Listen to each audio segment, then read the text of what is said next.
无论是在使命召唤里10万火急呼叫到来的空中支援，还是在老版变形金刚动画里看到那个叫滑翔机的博派小伙变身，他们的本体都是 A10 闪电2攻击机，一个浑身充满矛盾的空中传奇。矛盾在哪儿呢？这么说吧，几十年来美国空军想尽了办法要把它送进飞机坟场，但前线的美国大兵们却把它奉为从天而降的守护神。空军里的精英飞行员们嘲笑它又低又慢，纯属活靶子，可地面上的士兵却将它在天空中咆哮的声音当作礼拜的赞歌。那么这款空军嫌弃陆军挚爱的飞机究竟是怎样一个怪物？有助那层层铁甲之下又隐藏着怎样的传奇故事？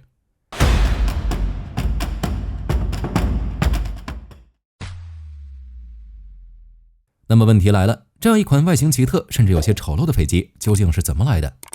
这事儿咱们得先把时间拨回到冷战。那时候华约集团的钢铁洪流随时可能席卷整个欧洲平原，成千上万辆坦克组成的集群，简直就是悬在所有西欧国家头顶的达摩克里斯之剑。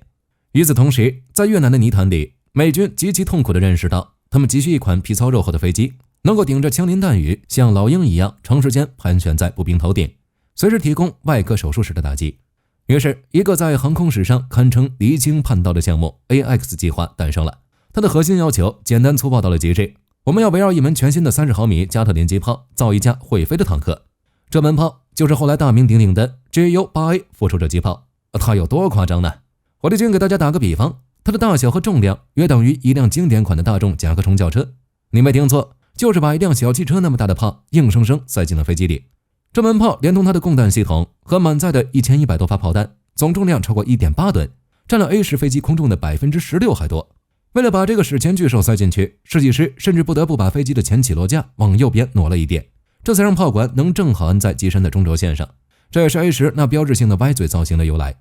所以你看， A10 根本不是装了一门炮，它本身就是一门会飞的炮。当然了，光有最强的武器还不行，你还得有最硬的护甲。A10 的设计师们压根儿就没指望它能靠速度躲避攻击，他们的思路非常硬核，那就是硬扛。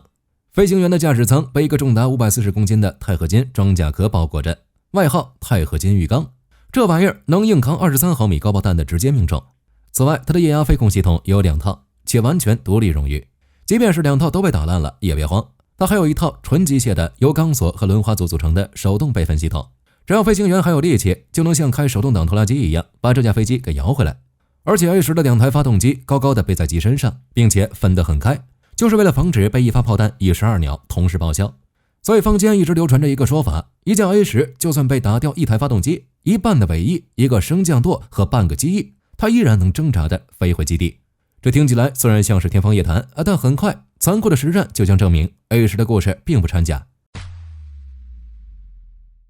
A10 真正的封神之战是在1991年的海湾战争，面对一望无际的伊拉克沙漠和上面那些移动缓慢的铁疙瘩，油猪简直就像是进了自助餐厅，打出了一份让全世界都目瞪口呆的战绩。在沙漠风暴行动中， A10 机队官方确认的战果是摧毁了超过900辆伊拉克坦克、2000多辆装甲车和1200门火炮。他用一场酣畅淋漓的大声向全世界宣告，坦克杀手这个名号他当之无愧。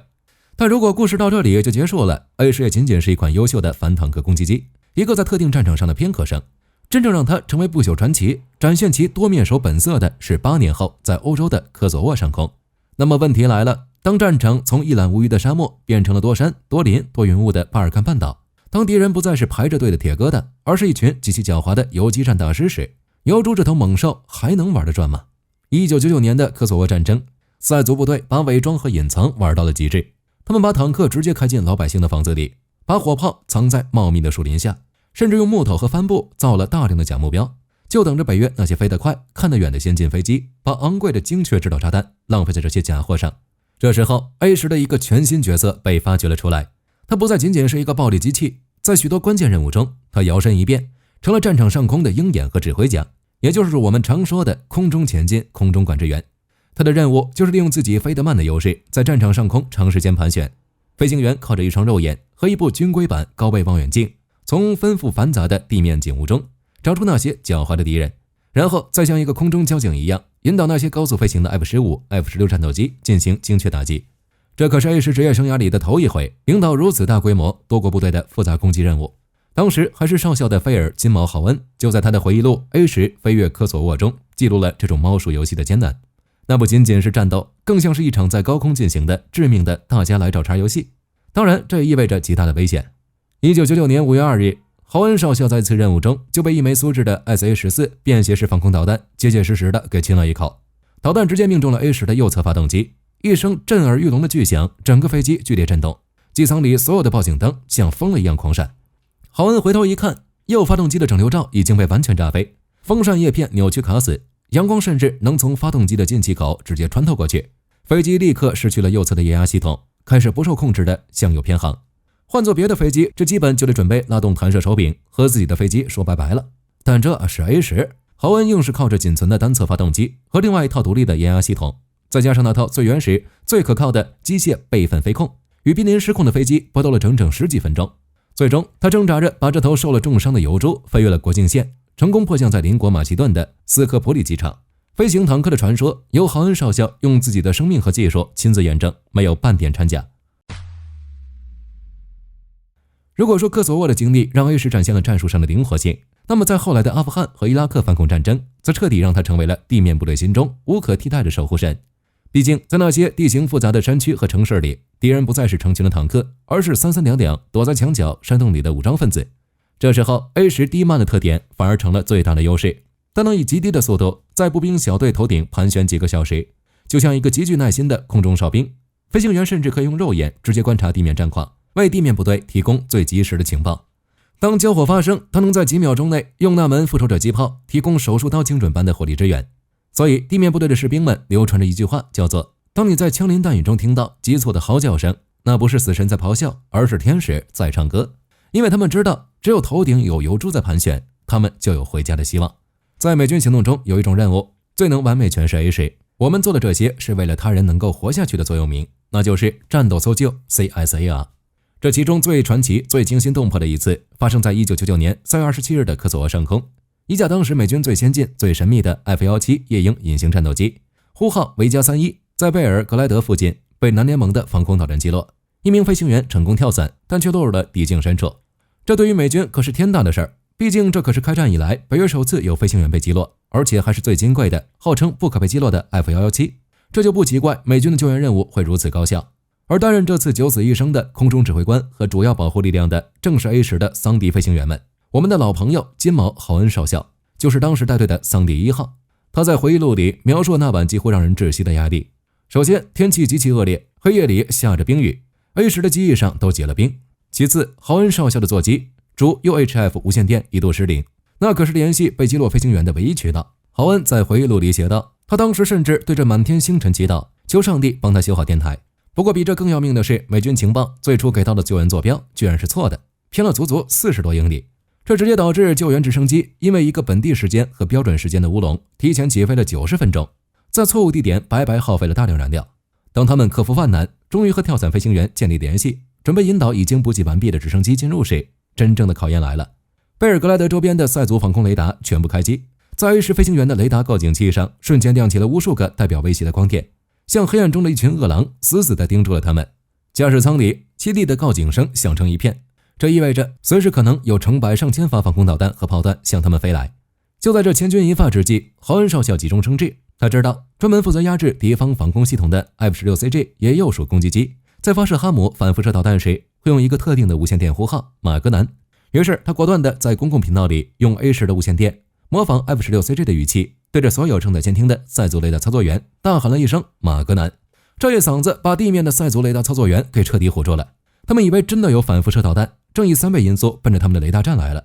纷纷紧急关机避险。就这样，整个贝尔格莱德的雷达网络瞬间哑火。豪恩用一出精彩绝伦的空城计，为救援直升机硬生生打开了一条宝贵的安全通道。最终，在 A10 飞行员们全程护航和掩护下，救援直升机成功救出了 F-17的飞行员。这次任务也成为美国军事史上第一次成功的夜间战斗搜救。A10也借此证明，它不仅是高效的杀戮机器，更是拯救生命的守护神。